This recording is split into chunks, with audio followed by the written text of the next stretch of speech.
Monseigneur, bonjour. Bonjour. Alors, Monseigneur, le Conseil permanent de la Conférence des évêques de France a lancé cette semaine un appel aux catholiques pour ouvrir le dialogue et participer au débat citoyen pour plus de fraternité. Nous reviendrons évidemment sur cette demande de la Conférence des évêques de France. Puis vous nous direz un mot de la messe ce soir à Saint-Sornin avec les équipes du Secours catholique. Il s'agit là du soutien aux sinistrés des orages de grêle sur le secteur de Saint-Sornin et Chabanais. Donc cet appel, la semaine dernière, nous avons dit un mot sur les gilets jaunes, ça vous semblait important d'aborder le sujet, et dans la semaine, la conférence des évêques de France s'empare également de la problématique. Oui, l'idée c'est que on puisse sortir aussi de cette crise, car on peut parler d'une crise. Il peut y avoir dans chaque crise une opportunité à pouvoir rétablir des choses qui sont importantes, comme peut-être la justice sociale, comme aussi le dialogue. Donc il y a eu aussi les décisions gouvernementales. L'idée c'est de savoir comment à la fois sortir, je veux dire, de cette crise et permettre de tenir compte aussi des analyses qui sont faites. Alors de ce point de vue-là, le Conseil permanent a repris ce qui avait été dit il y a, je crois, presque 2 ans. Lorsque, dans une petite brochure très intéressante, et que je vous invite à retrouver sur le site de la Conférence des évêques de France, on invitait à retrouver le sens du politique. Et si vous me permettez, je veux juste citer en disant il faut être sourd ou aveugle pour ne pas nous rendre compte de la lassitude, des frustrations, parfois des peurs et même de la colère, intensifiées par les attentats et les agressions qui habitent une part importante des habitants, qui expriment ainsi des attentes et des profonds désirs de changement. Voilà, il y avait ce constat qu'effectivement, il y a de manière un petit peu larvée et donc peut-être étouffée également, parce qu'il n'y avait pas forcément de lieu d'expression. L'aspect positif, je pense, de ce mouvement, c'est aussi ce que j'ai pu percevoir, c'est que d'abord les gens se retrouvent, peuvent exprimer aussi des difficultés. Je pense à une mère seule avec des enfants qui parlait de ses difficultés à pouvoir finir les fins de mois. Le fait de rencontrer du monde pour ne pas vivre ça dans la solitude est quelque chose de très important. Et que je pense que la voix est donnée, doit être donnée sans cesse à chacun, et particulièrement à ceux qui sont peut-être plus pauvres ou dans une forme de précarité. Et donc les évêques proposent, en prenant ce constat des difficultés, et qu'il y a un déficit, effectivement, peut-être de rencontres. Alors il y a beaucoup de causes, ce n'est pas simplement la politique. Je crois que l'individualisme fait qu'on est chacun plus chez soi, devant un écran. Traverser aujourd'hui même les bourgs de Charente, en Charente, dans les rues, à 20 heures, il n'y a pas grand monde. On est chacun chez soi, un écran de télé, un écran d'ordinateur, un écran de téléphone, et que finalement c'est très bon, c'est bon dans la mesure où ça nous met en connexion avec le monde, les infos, et en même temps ça fait se replier. On ne peut pas penser qu'une juste communication se fait lorsqu'il y a un isolement dans ce type de comportement. Donc à la fois il y a donc je donne une des causes, et puis peut-être qu'il n'y a pas ces espaces pour permettre effectivement un dialogue. On réfléchit, ça fait partie de nos orientations diocésaines, pour reprendre un petit peu ce qui nous préoccupe, nous, en Charente, de se dire que l'Église soit ouverte, soit aussi un lieu de dialogue, où il puisse y avoir pas simplement des conférences où on attend quelque chose, où on entend quelque chose, mais que les chrétiens puissent se rencontrer, et puissent rencontrer des croyants d'autres religions, et puissent rencontrer des personnes qui ne croient pas, car nous avons aussi des richesses à partager. Et alors cet appel de la conférence des évêques de France, vous réfléchissez dans le diocèse comment le mettre en œuvre, comment créer Écoutez, des c'est un espaces petit de peu dialogue? récent. Oui, On a déjà commencé à d'abord diffuser ce texte. Je pense qu'on le retrouvera partout très facilement.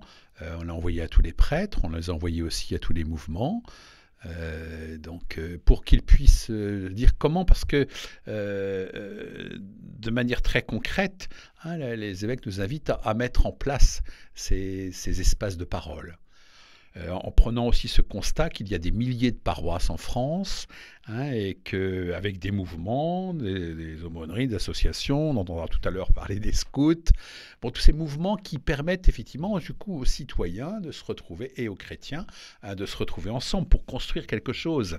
Alors la paroisse, il le cite dans les textes, donc le conseil permanent, qui est un lieu de prière bien sûr, qui est un lieu liturgique, mais qui doit être aussi, et là je reprends ce que disait, et c'est cité par le texte Jean-Paul II, à la fois la paroisse qui est une maison de famille fraternelle et accueillante pour tous, et la famille de Dieu, fraternité qui n'a qu'une seule âme.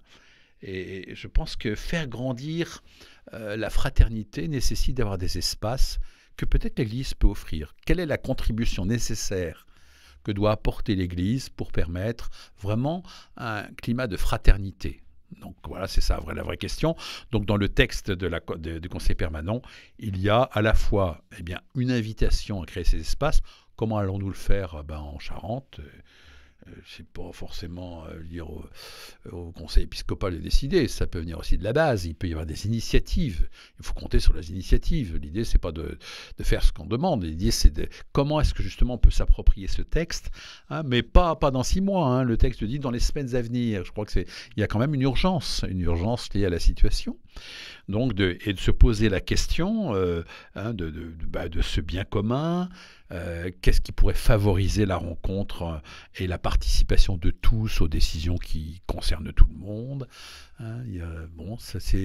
Donc voilà, c'est la réponse un peu de l'Église à la situation actuelle, qui entend à la fois le cri de personnes qui peuvent être désespérées, qui, déplore aussi des comportements qui ne sont pas admissibles dans une société où on veut se respecter les uns les autres, et puis avec un contexte aussi d'attentats, je pense à Strasbourg bien sûr, et aux victimes, et tout ce qui peut, de ce terrorisme qui par définition agit n'importe quand, n'importe où.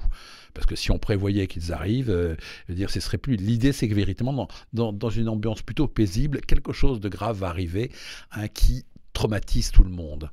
Mais là je crois qu'il faut aussi qu'on soit vraiment... qu'on soit, solidaire, qu'on ait l'esprit, de corps, qui ne veut pas dire on pense tous la même chose. Il y a la diversité nécessaire dans une société, dans l'Église, comme il peut y avoir en famille.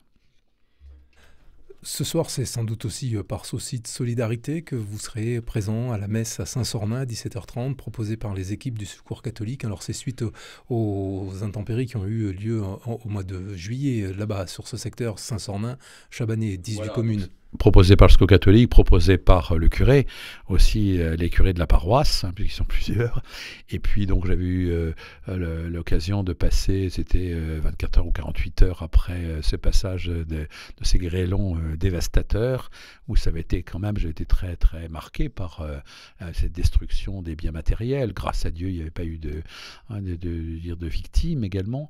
Mais et puis j'avais eu l'occasion de rencontrer le maire qui avait pu m'exprimer un peu toutes les difficultés dans l'urgence, en rencontrant aussi quelques personnes sinistrées. Et le point d'attention de l'Église, ça a été de maintenir cette présence d'Église, cette présence de prière. J'espère que dans tous les coins du diocèse, on a été aussi solidaires, et je pense que les gens ont apprécié de pouvoir être aussi soutenus par différentes associations, chrétiennes ou non. Et j'avais exprimé effectivement ce désir de pouvoir aller un jour à Saint-Sornin, peut-être un peu à distance aussi, car tout n'est pas non plus réparé, loin de là, et se dire, pour encourager, se dire, on n'est pas tout seul à vivre ce qu'on a à vivre. On rejoint un peu cette idée tout à l'heure de l'isolement. Vivre une catastrophe quand on est isolé, ça décuple le sentiment de détresse et de malheur. Donc se dire l'Église est là aussi pour, avec ses moyens, mais les moyens matériels ne sont pas les seuls, de pouvoir, et puis en ce temps de Noël, se dire là on va allumer la lumière de Noël, on va se la passer, la porter pour que justement la petite flamme espérance là, puisse vivre, et particulièrement donc Noël pour tous. Noël pour tous, et particulièrement dans tous les lieux aussi où il y a eu des catastrophes, où il y en a encore, où on est inquiet pour la suite. Voilà, c'est cela aussi la réalité de Noël. Merci, Monseigneur. Je rappelle également que pour ces personnes sinistrées, le fonds de solidarité mis en place par le conseil départemental, avec la Croix-Rouge, avec le Secours catholique, avec la MSA, avec la CAF, est ouvert. 600 000 € sont disponibles à distribuer. Les dossiers sont retirables dès le 15 décembre dans les mairies des communes touchées par ce sinistre sur le secteur de Saint-Sornin et de Chabanais. Et on peut ajouter que dimanche, à Charras, il y aura confirmation également. Et donc je reste dans le secteur de Montbron, La Rochefoucauld. Merci, Monseigneur. Merci. Monseigneur, ce dimanche 16 décembre à 16 h, la lumière de Bethléem arrive à Soyaux, au centre Madeleine Delbrel, au cœur du champ de manœuvre. Et donc pour cette deuxième partie de Parole à notre évêque, Anne-Marie Galichet, qui est responsable du groupe Scout et Guide de France Charles de Foucauld à Angoulême, nous a rejoint. Anne-Marie Galichet, bonjour. Bonjour. Alors vous êtes, je l'ai dit, responsable du groupe Scout et Guide de France Charles de Foucauld à Angoulême, pour nous parler de cette opération de la lumière de Bethléem. Qu'est-ce qui se passe ce dimanche à Soyaux? Alors, à Soyaux, nous allons accueillir en fait cette lumière qui a été allumée fin novembre dans la grotte de la Nativité, puis emmenée en Autriche, et où tous les scouts du monde entier se la transmettent de main en main, en signe de paix. Voilà. Donc, des jeunes d'Angoulême vont partir à Paris la chercher et nous la ramener en Charente pour nous, les locaux. Voilà. Et pour ensuite se la transmettre.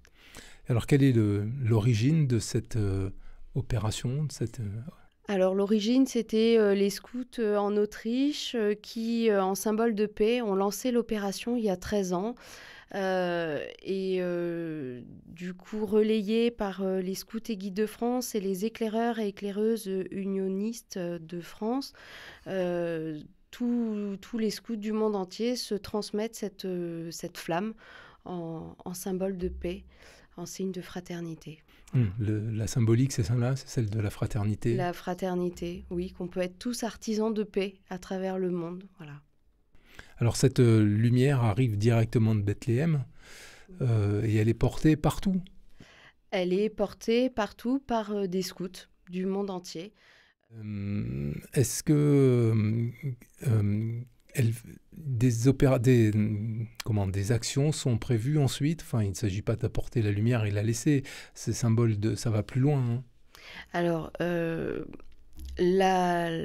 à Soyaux, dimanche, en fait, c'est une cérémonie le plus œcuménique possible que nous avons souhaité, en lien avec la paroisse qui inaugure la crèche au centre, devant notre local scout, au milieu du champ de manœuvre. Donc, on a invité, en fait, que ce soit la mairie ou l'imam ou les protestants locaux, à se joindre à nous pour ensuite aller dans nos familles, dans nos villages, transmettre cette petite flamme, mais toujours en symbole de fraternité. Voilà.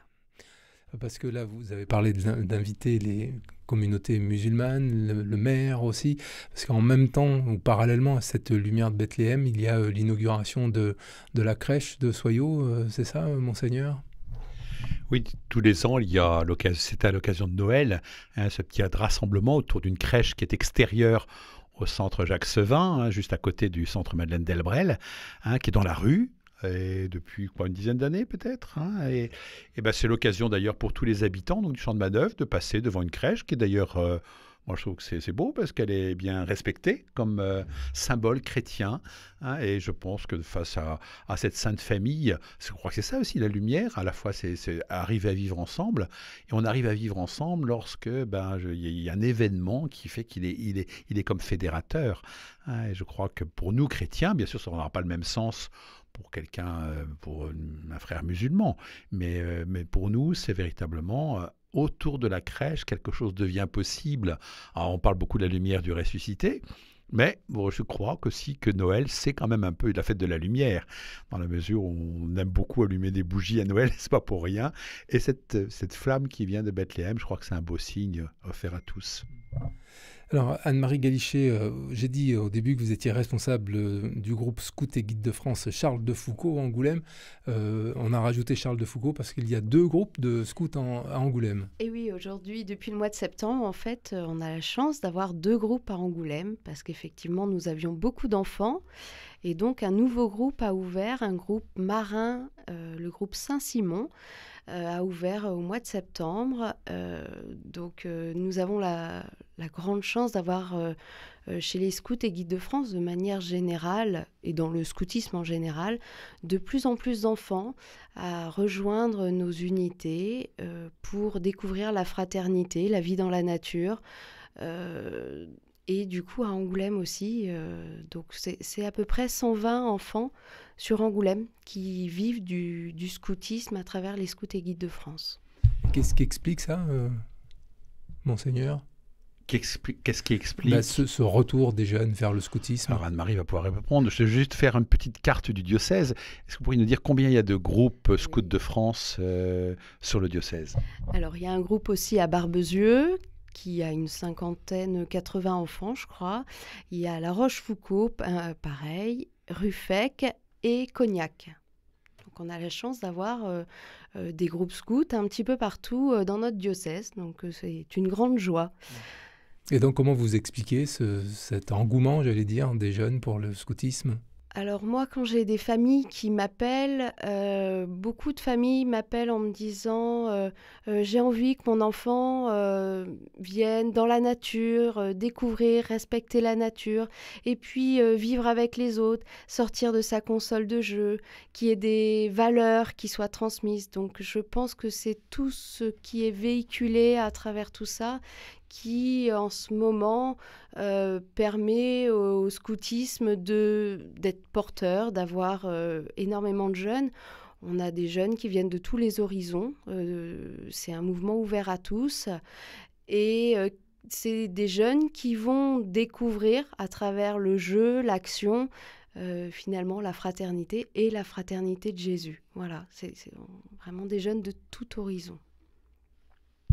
Peut-être que j'ai envie de vous demander, parce que Anne-Marie, vous êtes mariée, vous avez des enfants. Alors, qu'est-ce qui fait qu'on devient responsable scout quand on a... Je pense que vous avez plein de travail également. Je veux dire, vous avez certainement un goût aussi pour le scoutisme. Peut-être que ça peut aider aussi à comprendre ce que ce mouvement peut apporter. Alors moi, je suis scout depuis l'âge de 8 ans, donc moi, il y a très longtemps que je suis scout. Et effectivement, c'est un mouvement vraiment auquel je crois. Le but du scoutisme, c'est de créer des citoyens heureux, actifs, utiles et artisans de paix. Et j'en suis convaincue qu'à travers le jeu, l'action, on peut faire grandir les jeunes. Et nous aussi, on grandit parce que voilà, nous aussi, responsables, on apprend plein de choses. Bien sûr, c'est des responsabilités, mais c'est aussi beaucoup de joie, beaucoup de bonheur, beaucoup de richesse, beaucoup de rencontres avec, alors moi, à mon niveau, les jeunes adultes, mais c'est beaucoup de richesse. Et c'est une toute petite action pour rendre le monde un peu meilleur. Voilà. Permet de faire un lien avec ce qu'on disait tout à l'heure à propos de ce lien social nécessaire, de cette fraternité. Je pense que le mouvement scout, alors on a parlé des scouts de France aujourd'hui, parce que c'est l'initiative qui a cet accueil de la lumière de Bethléem. Il y a aussi un scoutisme d'Europe, avec c'est une richesse aussi. Mais ce mouvement scout est véritablement un mouvement aussi pédagogique, enfin qui permet vraiment de participer à l'éducation aussi des enfants, avec un bon esprit. On parlera, vous avez parlé de la nature, c'est la dimension aussi d'intériorité, c'est la dimension d'imaginaire. Enfin, je crois que c'est vraiment quelque chose, et je suis très heureux que ça puisse se développer. Pourquoi ? Ça vient compenser justement aussi des excès parfois, avec, comme vous l'avez dit, une forme de repli sur soi, avec des loisirs, et c'est physique, on va dire sportif, pas dans le sens où forcément c'est du sport, mais enfin c'est des activités dehors, en plein air, avec un esprit, c'est l'esprit scout qu'Anne-Marie a gardé avec son mari Vianney. Et donc, je veux dire, et puis peut-être que beaucoup de nos auditeurs peuvent témoigner et se dire, mais développons et favorisons effectivement ce mouvement. Et en tant qu'évêque, je dois reconnaître que c'est un mouvement aussi qui est très porteur aussi de vocation en termes d'épanouissement aussi de soi, et véritablement d'être un lieu où chacun est appelé à devenir lui-même. Alors, les scouts apportent cette lumière ce dimanche à 16h à Soyaux, au centre Madeleine Delbrel.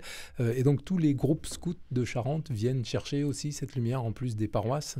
Alors, pas forcément tous, puisque certains, pour des raisons pratiques, vont aller la chercher à Poitiers ou ou un groupe un peu plus près. Je crois que le groupe de Cognac va rejoindre le groupe de La Rochelle. Enfin, voilà, ça, c'est pas obligatoirement, mais la diffusion est ouverte à tous, en fait. Voilà, c'est pas uniquement une diffusion scout, c'est vraiment ouvert à tous. C'est-à-dire que les paroisses sont invitées à venir la chercher. Oui, oui, tout à fait. Les paroisses peuvent venir la chercher. Enfin, la lumière de Bethléem, c'est pas que pour les scouts, hein, bien sûr. Donc, tous les paroissiens peuvent partir eux aussi avec cette lumière apportée par les scouts, parce que puisqu'elle est, Anne-Marie l'a bien dit, c'est fait pour tous. Oui, tout à fait. Et après, dans les paroisses, bon, c'est pas vous qui maîtrisez, mais chaque paroisse a à charge de développer, de porter ensuite cette lumière. Chaque paroisse peut effectivement, à son initiative, porter cette lumière. Je sais qu'il y a des cérémonies qui se préparent. Cette semaine, on m'a appelé, la paroisse de Saint-Cloud m'a appelé parce qu'ils vont aussi faire une cérémonie et pour distribuer eux aussi la lumière. Voilà. Qui est signe d'espérance, donc, de fraternité. Tout à fait. La petite lumière de l'espérance. Merci beaucoup Anne-Marie Galichet, responsable des scouts et guides de France Charles de Foucauld à Angoulême, d'être venue jusqu'ici pour nous présenter cette opération de la lumière de Bethléem qui se tient donc demain à 16h, ce dimanche à 16h à Soyaux au centre Madeleine Delbrel, qui sera suivi par l'inauguration de la crèche en votre présence, Monseigneur. Merci à vous deux. Merci.